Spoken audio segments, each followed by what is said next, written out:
শ্রীকৃষ্ণ কেন অশ্বত্থামাকে অমরত্বের অভিশাপ দিলেন?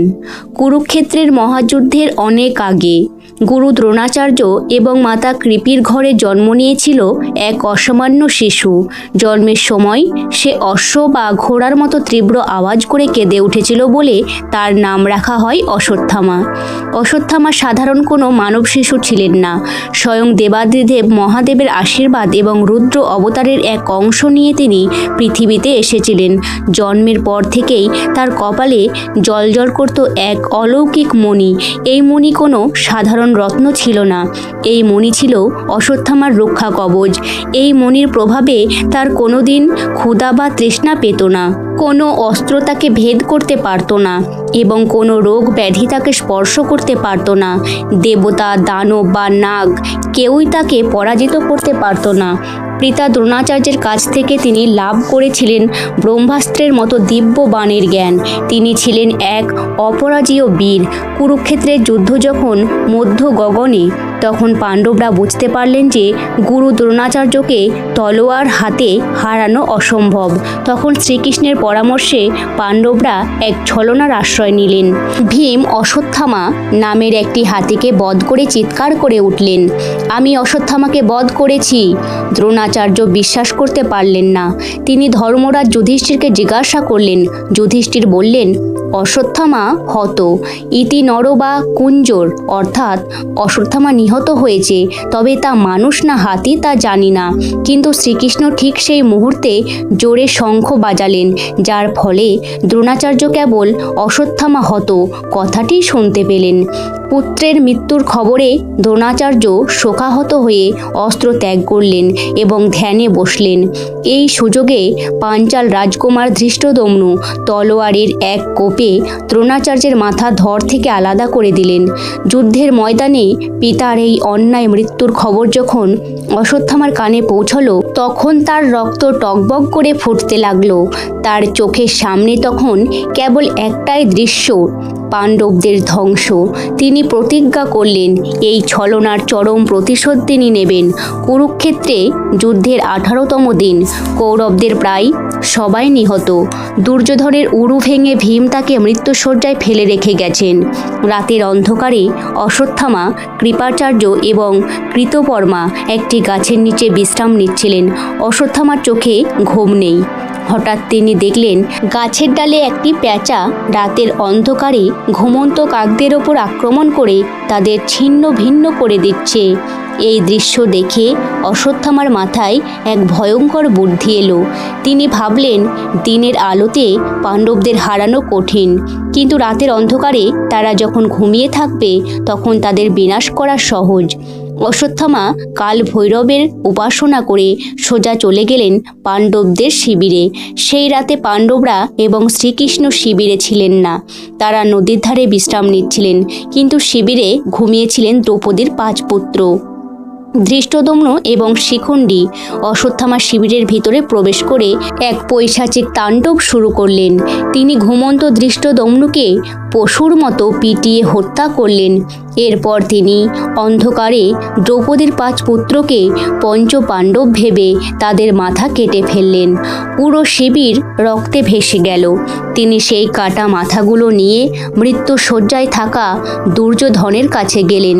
কিন্তু দুর্যোধন যখন বুঝলেন যে এগুলো পাণ্ডবদের নয়, বরং তাদের নিষ্পাপ সন্তানদের মাথা, তখন তিনিও অশ্বত্থামার এই ঘৃণ্য কাজের নিন্দা করলেন এবং শেষ নিঃশ্বাস ত্যাগ করলেন। পরদিন সকালে পাণ্ডবরা যখন শিবিরে ফিরে এলেন, তখন সন্তানদের ছিন্ন ভিন্ন মৃতদেহ দেখে দ্রৌপদী বুক ফাটিয়ে কাঁদতে লাগলেন। অর্জুন প্রতিজ্ঞা করলেন যে পাষণ্ড এই কাজ করেছে তার কাটা মাথা তিনি দ্রৌপদীর চরণে এনে ফেলবেন। পাণ্ডবরা শ্রীকৃষ্ণকে সাথে নিয়ে অশ্বত্থামাকে খুঁজতে বের হলেন এবং মহর্ষি ব্যাসদেবের আশ্রমে তাকে খুঁজে পেলেন। অর্জুনকে ধেয়ে আসতে দেখে অশ্বত্থামা নিজের প্রাণ বাঁচাতে এক চরম ভুল করে বসলেন। তিনি একটি ঘাসের টুকরো তুলে মন্ত্র পড়ে সবচেয়ে বিধ্বংসী অস্ত্র ব্রহ্মশির বাণ অর্জুনের দিকে নিক্ষেপ করলেন। অর্জুনও আত্মরক্ষার্থে নিজের ব্রহ্মশির বাণ নিক্ষেপ করলেন। দুটি ভয়ঙ্কর অস্ত্রের সংঘর্ষে পৃথিবী ধ্বংস হওয়ার উপক্রম হলো। তখন ব্যাসদেব ও নারদমুনি এসে দুজনকে বাণ ফিরিয়ে নিতে বললেন। অর্জুন তার বাণ ফিরিয়ে নিলেন, কিন্তু অশ্বত্থামা জানতেন না কিভাবে এই বাণ ফেরাতে হয়। তিনি তার বাণটি অর্জুনের দিকে না ছুড়ে পাণ্ডবদের বংশ চিরতরে ধ্বংস করার জন্য অভিমন্যুর বিধবা পত্নী উত্তরার গর্ভের দিকে নিক্ষেপ করলেন। উত্তরার গর্ভে তখন পাণ্ডব বংশের শেষ প্রদীপ পরীক্ষিত বড় হচ্ছিল। অশ্বত্থামার বাণে উত্তরার গর্ভের সন্তান ভস্মীভূত হয়ে গেল। এক নিষ্পাপ অজাত শিশুর ওপর এই কাপুরুষোচিত আক্রমণ দেখে ভগবান শ্রীকৃষ্ণের ধৈর্যচ্যুতি ঘটল। তার চোখ থেকে যেন আগুন ঠিকিরে বেরোচ্ছিল। তিনি প্রথমে নিজের ঐশ্বরিক শক্তি দিয়ে উত্তরার গর্ভের মৃত সন্তানকে পুনরায় জীবিত করলেন। এরপর শ্রীকৃষ্ণ অশ্বত্থামার দিকে ফিরে এক বজ্র গম্ভীর কণ্ঠে বললেন, রে পাষণ্ড, তুই ঘুমন্ত শিশু এবং নারীদের হত্যা করেছিস, এক অজাত সন্তানকে মারার চেষ্টা করেছিস, তুই বীরের কলঙ্ক। অর্জুন তোকে ক্ষমা করলেও আমি তোকে ক্ষমা করব না। আমি তোর মাথার এই দিব্য মণি এখনই কেড়ে নিচ্ছি। মণি তুলে নেওয়ার সাথে সাথে অশ্বত্থামার কপালে এক গভীর দগ্ধকে ক্ষতের সৃষ্টি হলো। রক্ত আর পুঁজ বেরোতে লাগলো সেখান থেকে। এরপর শ্রীকৃষ্ণ দিলেন সেই ভয়ঙ্কর অভিশাপ। অশ্বত্থামা, তুই মৃত্যু চেয়েছিলি, কিন্তু মৃত্যু তোর কাছে আসবে না। তোর এই কপালের ক্ষত কোনোদিন শুকোবে না। এই ক্ষত থেকে অবিরত রক্ত আর পুঁজ ঝরবে। এর দুর্গন্ধে কোনো মানুষ তোর কাছে আসবে না। তুই বনে জঙ্গলে পাহাড়ে পর্বতে পাগলের মতো ঘুরে বেড়াবি। তোর শরীরে সমস্ত রোগের বাসা হবে। তুই তৃষ্ণায় ছটপট করবি, কিন্তু এক ফোঁটা জল পাবি না। কলিযুগের শেষ দিন পর্যন্ত তুই এই অভিশপ্ত জীবন নিয়ে পৃথিবীর পথে পথে ঘুরে বেড়াবি। তোর এই যন্ত্রণা দেখে পৃথিবী জানবে ধর্মের অবমাননা করলে তার শাস্তি কতটা ভয়ঙ্কর হয়।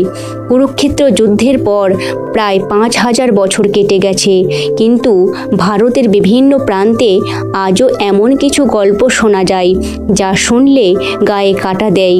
অনেকের মতে মধ্যপ্রদেশের বুরহানপুরের কাছে অবস্থিত অশিবগড় দুর্গের শিব মন্দিরে আজও রোজ ভোরে কেউ একজন এসে মহাদেবের পুজো করে যায় এবং একটি তাজা গোলাপ ফুল শিবলিঙ্গে অর্পণ করে। গ্রামবাসীদের বিশ্বাস তিনি স্বয়ং অশ্বত্থামা।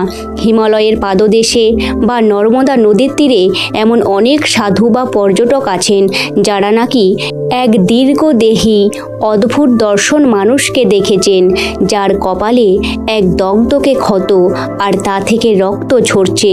এমনকি একজন চিকিৎসকের গল্পও খুব বিখ্যাত, যেখানে বলা হয় এক ব্যক্তি তার কাছে কপালের ক্ষত সারাতে এসেছিলেন, কিন্তু কোনো ওষুধেই সেই ক্ষত সারছিল না। চিকিৎসক যখন সন্দেহ প্রকাশ করেন, তখন সেই ব্যক্তি মুহূর্তের মধ্যে সেখান থেকে উধাও হয়ে যান। অশ্বত্থামা কি আজও বেঁচে আছেন, নাকি এটি কেবল একটি লোককথা?